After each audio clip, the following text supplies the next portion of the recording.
Jeff Vaughan, Redbacks assistant coach. Today was a nice, sort of almost a light session, but heavier later on. It was good to just sort of have an easy start with a game of pig. Tell us about that. Game of pig is something that the boys really enjoy playing.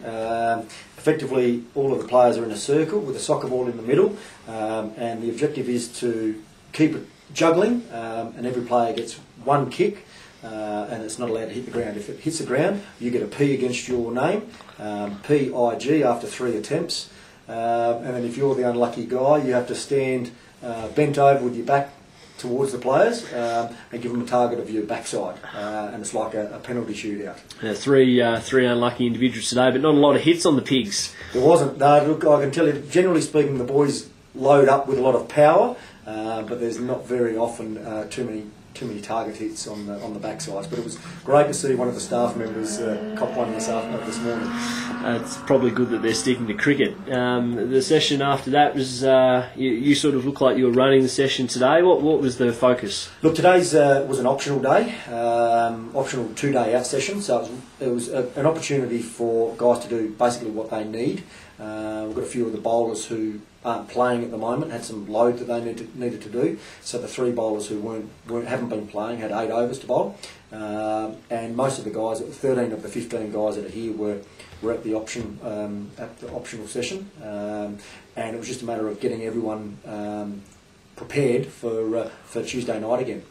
Different players obviously like preparing differently. Tell us about a couple of the players and the way they like to prepare as opposed to some of the others. You're right, everyone's very different, but everyone's very structured, and I guess that's part of knowing the group is knowing what each individual player likes and requires, and as part of our role is to ensure that they are doing those things in preparation for each and every game, not being either lazy or doing too much, ensuring that they are ready.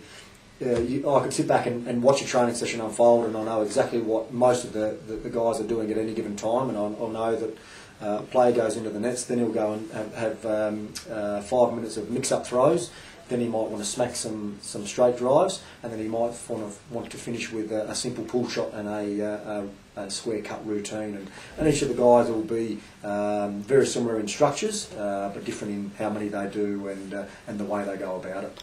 I noticed today as well, and this is probably something that's happened previously, but just sitting back and watching a bit more, was that the batsmen that are going to be batting together in a game will quite often group together in the nets. So I saw Michael Klinger batting with Dan Harris, and in the next net over it was Graham Arnoux batting with Callum Ferguson. That's obviously important to their preparation. We do that. We try and do that as much as possible, but at the same time we like to mix it up and change the pairings.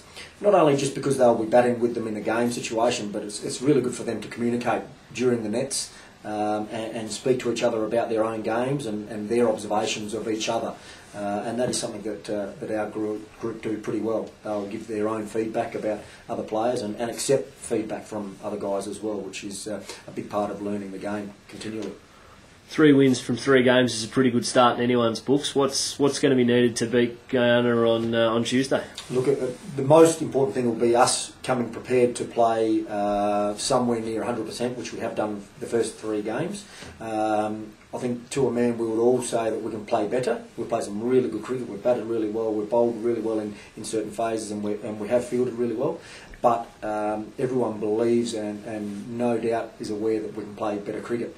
If we can come prepared Tuesday afternoon, to play somewhere near where we have been, we'd be confident that we will put out another good performance.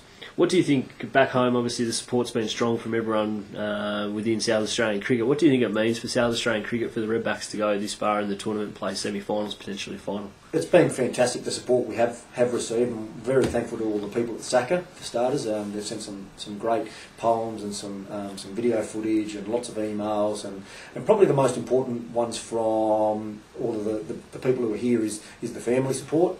We're very thankful for the wonderful support we get from wives, girlfriends, mum, dads, kids, and it's just been fantastic. We've got a few of the girls here at the moment, which has been good to have some locals around us as well. And I think it just shows that South Australian cricket is in a pretty healthy state. And we've done some really good things in the last little while, and we're very hopeful. All of us here to a man are very hopeful that we continue that in the coming months.